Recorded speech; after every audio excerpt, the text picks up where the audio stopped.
Hello everyone, welcome to History class. Today we are going to continue Lesson 6 of History Impact of British Rule in India. Earlier we had discussed impact of the British rule on education, and today topic of the day is impact on transport and communication and impact on art and culture. The main objectives of today's topic are you will come to know about railways and impact of railways, post and telegraph, roads, canals and bridges, impact of art and culture, contribution of Indians in the field of art and culture, and growth of the press. But before starting today's topic, let us recall the definitions and cross questions related to the previous topic. Definitions: colonial rule, Orientalists, Oriental learning, dispatch, Anglicists. Now answer these cross questions. Who passed the English Education Act in 1835? Which language was made compulsory by the British government? Tell in brief about Wood's dispatch. Tell any two merits and demerits of the Western education. Name the alternative that Mahatma Gandhi proposed to the British education, and name the educational institution opened by Rabindranath Tagore. Now let us discuss new words related to today's topic. Transport. Transport means to carry people or goods from one place to another. Communication, means of sending or receiving information from one person to another.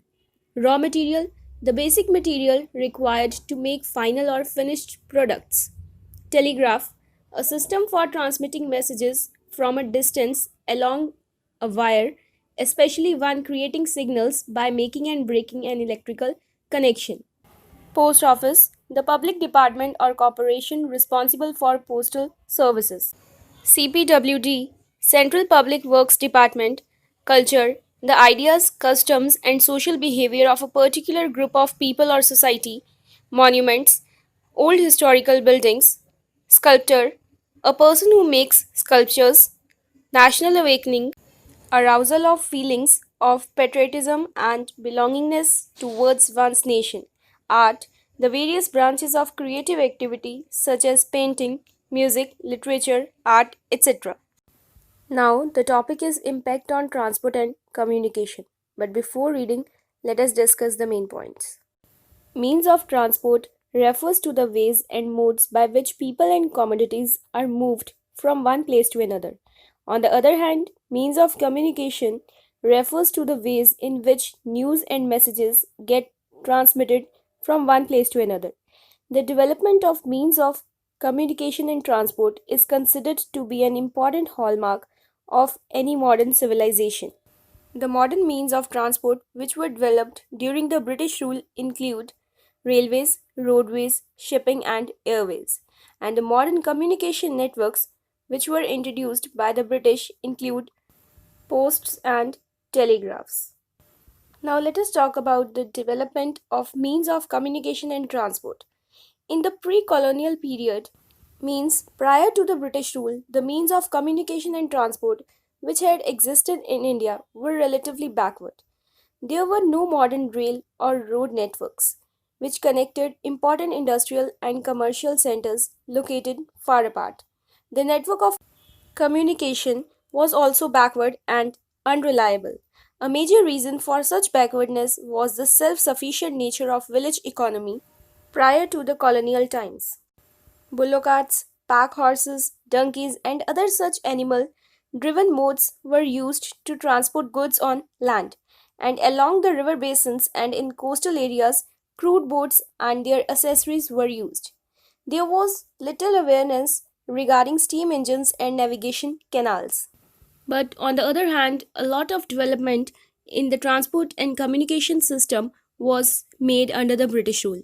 The English East India Company was initially a commercial entity which had confined its activities to the coastal areas, and the company began its territorial expansion, and a need was felt for development of modern means of communication and transport. Now let us read from the book. Before the arrival of the British, bullock carts, that is balgadi, camels, and pack animals were the means of transport. Pack animals means animals used to carry loads. The British needed faster means of transport and communication. Means before the arrival of British in India, the transport system was not developed in India. People used bullock carts, camels, and pack animals to move from one place to another. But when British came to India, they required faster means of transport and communication for their own benefit. These were required to connect the raw material producing areas with the ports. It would facilitate the delivery of manufactured goods from England to different parts of the country. Means the British required the faster means of transport because they wanted to means the British wanted the faster means of transport because they wanted to connect the raw material producing areas to the towns or cities with a harbor. And by the developed means of transport, it would be easier for the British to trade in India. It would allow the movement of troops and administration across the country at a rapid speed. The British therefore developed modern facilities of transport and communication like railways, telegraph, roads, and bridges. These modern facilities were developed not for the benefits of the Indians but to satisfy the selfish needs of the British. So we can say that for territorial expansion, wars and conquests became necessary, and the troops and their supplies were to be moved from different places, for which a reliable and strong network of transport became important.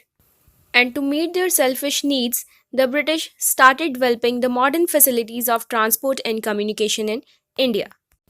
Now let us read and discuss about railways. We see a vast network of railways today. These were pioneered during the later half of the 19th century. Pioneered means introduced or developed. It was Lord Dalhousie who initiated the construction of railway lines in India. Initiated means began. He set up the first railway line between Bombay and Thane in 1853. So we can say that when Lord Dalhousie came to India in 1849 as a Governor General, he expedited the process of developing railways in India. He was an ardent supporter of railways and had prepared an extensive system of building the main trunk lines across British India. The earliest railway lines included Bombay and Thane railway line that was opened in 1853, Calcutta and Raniganj railway line that was opened in 1854, and Madras and Arcot railway line that was opened in 1854. And the first Indian railway line was set up in 1853. It was 32 kilometers railway line between Bombay and Thane. And Boribandar railway station was a railway station situated at Boribandar, Bombay in British India. And it was from here that the first passenger train of India ran to Thane in 1853. And this station was rebuilt as Victoria Terminus later in 1888. Now let us read and discuss about impact of railways. It made the transportation of raw materials from the source areas to the ports easier. Means railways made it easier for the British to carry the raw material from its originating areas to the towns or the cities with the harbors. It facilitated the transport of manufactured goods to distant places. Means the railways made it easier for British to carry the manufactured goods to the faraway places. Quicker movement of troops became possible during a revolt or rebellion. Means railways made it easier for soldiers and their supplies to move from one place to another during the time of wars and conquests. It strengthened the political administrative unity of India. Different regions came into direct contact. They started sharing their grievances about the colonial system. Grievances means complaints. So, by the development in railways, India united politically, and the people of different areas started contacting each other, and they were against the colonial system of British in India. This also helped in reducing caste discrimination and other barriers as people of different backgrounds traveled together in the trains. So, by the development in the railways, the people of different caste and creed started traveling in the trains, and they started sharing their views and experiences with one another. The British developed railways in their own interest, but they never anticipated that these developments would bring people and ideas closer. Anticipated means expected. This later proved harmful for them. It played an important role in the national awakening. Means the British had developed the railways for their own benefits, but they never expected that the development in railways would bring the Indians closer. So, by the development in railways, the feelings of patriotism and belongingness towards India arose among the Indians, and this proved very harmful for the British. Now let us read and discuss about post and telegraph. Post means the official service or system that delivers letters and parcels. And telegraph is a system used for transmitting messages from distance along a wire. It was invented by Samuel B. Morse in 1834. It revolutionized long distance and communication. Now let us read from the book. Lord Dalhousie opened post offices and telegraph offices at different places in India. The first telegraph line was opened from Calcutta to Agra. So, the British also established an efficient and modern postal system and introduced the telegraph in India. The first telegraph line from Calcutta to Agra was opened in 1853. Lord Dalhousie also introduced postage stamps. The first post office in India was established by the East India Company in Calcutta, the present day Kolkata in West Bengal. And the telegraph services in India date back to 1850, and the first experimental telegraph line was established between Calcutta and Diamond Harbour. And after the experimental telegraph line, the first telegraph line was opened from Calcutta to Agra. Now let us read and discuss about roads, canals and bridges. Before the British, the road network of India was very poor. Several roads and bridges were constructed during the British rule, and Lord William Bentinck was among the earliest of the British administrators to focus on road development. He had initiated a project to connect Calcutta, the then capital of the British India, with the internal regions of India. Lord Dalhousie set up a CPWD, that is Central Public Works Department, in 1854. This department was responsible for the development of roads and bridges. Means Lord Dalhousie had created a separate department which was known as the Central Public Works Department to supervise and coordinate the construction of various works such as roads, bridges, canals, etc. And CPWD was under the charge of a chief engineer. And this department was set up in 1854 in India. Now the next topic is impact on art and culture. Art means the various branches of creative activity such as painting, music, literature, art, etc. And culture means the ideas, customs, and social behavior of a particular group of people or society. The establishment of the British Empire greatly influenced the architecture and culture of India and led to fusion of styles and techniques. British colonial rule had a great impact on Indian art. As a whole, the European advent was marked by a relative insensitivity to native art traditions. Former Indian patrons of art became less wealthy and influential, and the Western art became more influential as the British Empire established schools of art in major cities of India. Now let us read from the book. The British rule brought changes in all segments of the Indian society. Segments means sections. The colonial rule introduced several new art forms, styles, techniques, and materials. Some of them are as follows. The British introduced Western theatre in India. It served as a powerful medium to highlight social and political problems. Dinabandhu Mitra's play Neel Darpan was a great success in this respect. Under the British colonial rule, modern Indian theatre began when a theatre was started in Belgaji in West Bengal, and Neel Darpan was a Bengali play written by Dinabandhu Mitra in 1858 to 1859. And this play was based on the story of Indigo Rebellion of Bengal of 1860 to 1861. During the 20th century, Western music became popular in India. Violin and other European music instruments began to be played in many parts of the country. The Western music became very popular, and the European musical instruments like violin, guitar, piano, etc., began to be used in many parts of the country. Films also began to be produced during this age. The first sound film of India, Alamara, was made in 1931. Alamara was the first Indian sound film. Until the release of Alamara, only silent movies were being released in India. Alamara was released in 1931 and it was directed by Adishri Irani. Sculptors were influenced by European styles. The famous Royal Academy of Arts, established in London in 1768, had a profound influence on Indian sculptors. Sculptors means a person who made sculptures. Means Indian sculptors were influenced by the European styles, and the Royal Academy of Arts was founded on December 10, 1768, with a mission to promote arts of design in Britain through education and exhibition. The motive in founding the academy was twofold.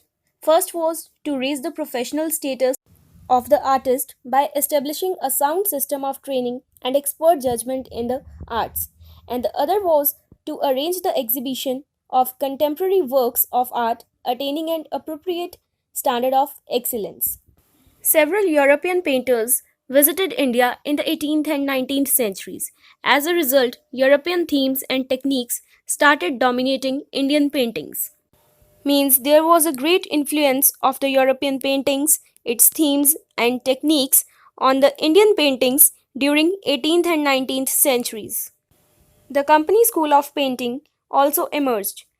Artists were hired by the company to paint Indian scenes, monuments, people, plants, and animals. Hired means appointed, and monuments means the old historical buildings. The British set up schools in the major cities such as Bombay, Calcutta, Madras, Patna, etc., in order to train the Indian artists in Western techniques, and the artists who graduated from these schools or those who developed the techniques taught in these schools were called company school artists. And those artists were appointed by the company to paint Indian scenes, monuments, etc. Raja Ravi Verma, a brilliant painter, emerged in the 19th century. His paintings mainly consisted of scenes from the Indian epics. Epics means long narrative poems derived from ancient oral tradition, such as the Ramayana and the Mahabharata. Raja Ravi Verma was an Indian painter and artist. He is considered among the greatest painters in the history of Indian art for a number of aesthetic and broader social reasons. Firstly, his works are held to be among the best examples of the fusion of European techniques with a purely Indian sensibility. Other than this, architecture too was influenced by the colonial rule. The pointed arches of the buildings and the elongated structures are typical of a style known as Gothic style of Greece and Rome.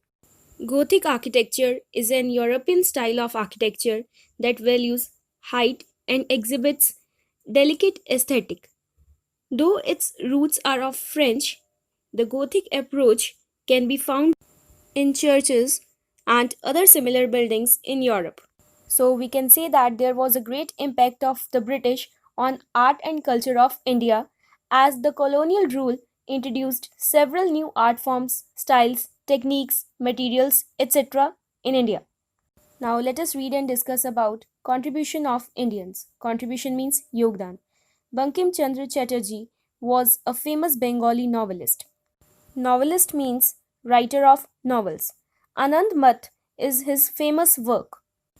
Anand Math is a Bengali fiction written by Bankim Chandra Chatterjee, and it is considered one of the most important novels in the history of Bengali and Indian literature. It contains a song Vande Mataram, which was later adopted as our national song. Vande Mataram was included in the Bengali novel Anand Math, which was written by Bankim Chandra Chatterjee in 1870s. And later, the song Vande Mataram was adopted as a national song of India on January 24, 1950, by the Constituent Assembly of India. Munshi Premchand wrote novels in Urdu and Hindi. Godan and Rangbhumi are his immortal novels. He wrote true stories of misery, sorrow, and sufferings of the peasants in his novels. Munshi Premchand was an Indian writer and was famous for his modern Hindustani literature, and his novels were based on the true stories of pain and sufferings of the farmers. Muhammad Iqbal was a great Urdu poet. His patriotic song Sare Jahan Se Acha is still popular in our country. Sare Jahan Se Acha is an Urdu language patriotic song for children written by poet Muhammad Iqbal in the ghazal style of Urdu poetry. And Rabindranath Tagore was also a great poet. He composed our national anthem Jan Gan Man. Rabindranath Tagore was a famous Bengali poet, writer, music composer, and painter. Our national anthem was written by the great poet Rabindranath Tagore, and the national anthem has 14 lines and it should be sung within 52 seconds. But originally, our national anthem was written in Bengali and it was sung for the first time in the Calcutta session of the Indian National Congress on December 27, 1911. Now, the next topic is growth of the press. The first printing press was created in China by Johannes Gutenberg, and the art of printing first entered in India through Goa. And from the 16th century onwards, printing presses were established in several parts of India. In 1778, Calcutta had its first press, and by the year 1860, there were more than 50 printing presses in Calcutta. The growth and development of the press took place during the British rule. New newspapers and magazines were started as effective means of communication. They spread ideas and awareness among the masses. Masses means people. Means newspapers and magazines were effective means of communication as they started spreading consciousness among the Indians. A few of these newspapers and journals were owned by the British and thus supported the colonial rule. Indians also started several newspapers and journals. These were in English as well as in vernacular languages. Vernacular means indigenous or regional languages. So the journals and newspapers which were owned by the British were supported by the colonial rule, whereas Indians too started publishing many of the newspapers and journals. The Indian newspapers and journals were published in English as well as in regional languages so that Indians can read and understand it properly. The major contribution of these newspapers was that they were used to raise voice against social problems. This created awareness and many social reform movements started in different parts of the country. So, the newspapers and journals created consciousness among the Indians, and the educated Indians realized that the British wanted to keep India poor and backward. This realization united the Indians with a strong feeling of nationalism. So, social awakening and emergence of nationalism led to many social reform movements in India. Some of the important newspapers of the period were Amrita Bazar Patrika, Al Hilal, Swadesh Mitra, Kesri, The Hindu, The Tribune, and The Mail. Al Hilal by Maulana Abul Kalam Azad was a fiery newspaper. The Al Hilal was a weekly Urdu language newspaper established by the Indian leader Maulana Abul Kalam Azad, and it was a fiery newspaper because it was used as a medium for criticism of the British Raj in India. It highlighted the exploitative policies of the British in India. Exploitative means corrupt. And these all newspapers gradually united the people against the British rule. They thus encouraged the freedom struggle. So, all these newspapers proved to be very beneficial for Indians as they united the Indians against the British rule. They thus encouraged the freedom struggle. The British censored the Indian press. Censored means inspected. They passed several acts. Here, act means laws passed by the British. These acts took away the freedom of regional language newspapers, as these newspapers created awareness among the Indians about the need to be united and to act with one voice to achieve their goal of freedom from British. So the British inspected the Indian press and passed many acts and banned the regional newspapers in India. We can conclude that the long rule of the British had both positive as well as negative effects on transportation and communication, as well as on the art and culture of India. Now I hope lesson is clear to you. Your today's homework is to learn the lesson and solve the back exercises.